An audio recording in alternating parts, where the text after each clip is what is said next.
Okay, so most of us have probably been told about vaginal discharge by either a doctor or a health educator. So most of us probably haven't been too worried about what's going on down there unless it's particularly smelly or strange. But did you know that learning to identify changes and patterns in your vaginal discharge, or more accurately, cervical fluid, can actually help you to identify your fertile window and approximate date of ovulation? I bet nobody told you that in health class.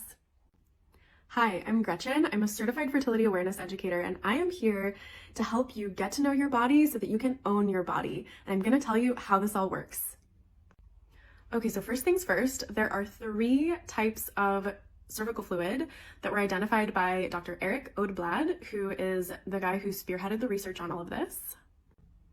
And they are called G, EL, and ES.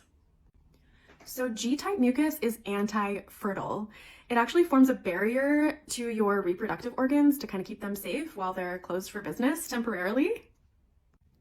And it's actually progesterone that's sending that signal to the cervix to create this type of cervical fluid.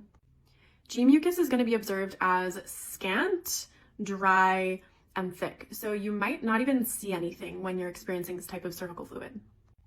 But then as estrogen begins to rise, we start to see EL mucus, which actually nourishes sperm. It can nourish them for up to 5 days, and it helps them to survive within your cervix while they're waiting for the big moment.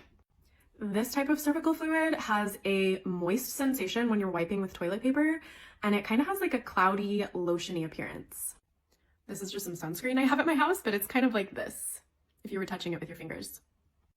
And then finally, the queen of cervical fluid, ES.